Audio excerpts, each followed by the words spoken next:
कपाळावरचा टिळा आणि स्त्रियांची टिकली, चष्मा विकणाऱ्या कंपनीला याचा त्रास का व्हावा? लेन्सकार्टच्या एका स्टाईल गाईडने इंटरनेटवर आग लावली आहे. धार्मिक भेदभावाचा आरोप आणि संतापलेले ग्राहक. काय आहे नेमकं प्रकरण? पाहूया त्याचा खास रिपोर्ट. नमस्कार, मी प्राची शिरकर, प्रहार न्यूज लाईन मध्ये आपलं स्वागत करते. प्रसिद्ध आयवेअर ब्रँड लेन्सकार्ट सध्या एका मोठ्या वादाच्या केंद्रस्थानी आहे. निमित्त ठरलंय ते कंपनीचं ग्रूमिंग आणि युनिफॉर्म धोरण. सोशल मीडियावर कंपनीच्या नियमावलीचा एक स्क्रीनशॉट वणव्यासारखा पसरलाय. त्यामध्ये कर्मचाऱ्यांना हिजाब घालण्याची मुभा आहे, मात्र कपाळावर टिकली आणि टिळक किंवा हातात दोरा बांधण्यास मनाई करते. लेखिका शेफाली वैद्य यांनी हा मुद्दा उचलून धरला आणि पाहता पाहता बॉयकॉट लेन्सकार्टचा ट्रेंड सुरू झाला. ज्या देशात हिंदू ग्राहक बहुसंख्य आहेत, तिथे हिंदू चिन्हांवर बंदी का, असा संतप्त सवाल नेटकरी विचारू लागले. हा दुटप्पीपणा असल्याची टीका सर्व स्तरातून झाली. वाढता वाद पाहून संस्थापक पियुष बन्सल यांनी अखेर मौन सोडलंय.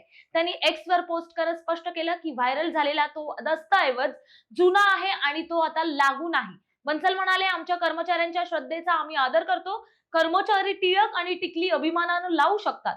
या गोंधळामुळे ज्यांच्या भावना दुखावल्या गेल्या त्यांची आम्ही माफी मागतो. विशेष म्हणजे 5 महिन्यांपूर्वीच लेन्सकार्टचा IPO बाजारात आलाय.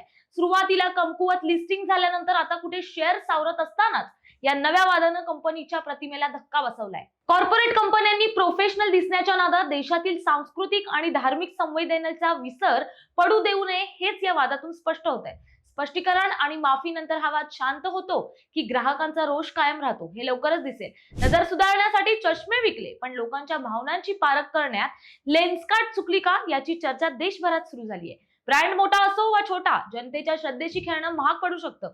हेच लेन्सकार्टच्या या प्रकरणावरून समोर आलंय.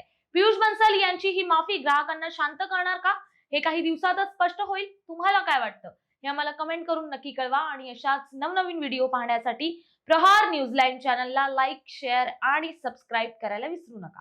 धन्यवाद.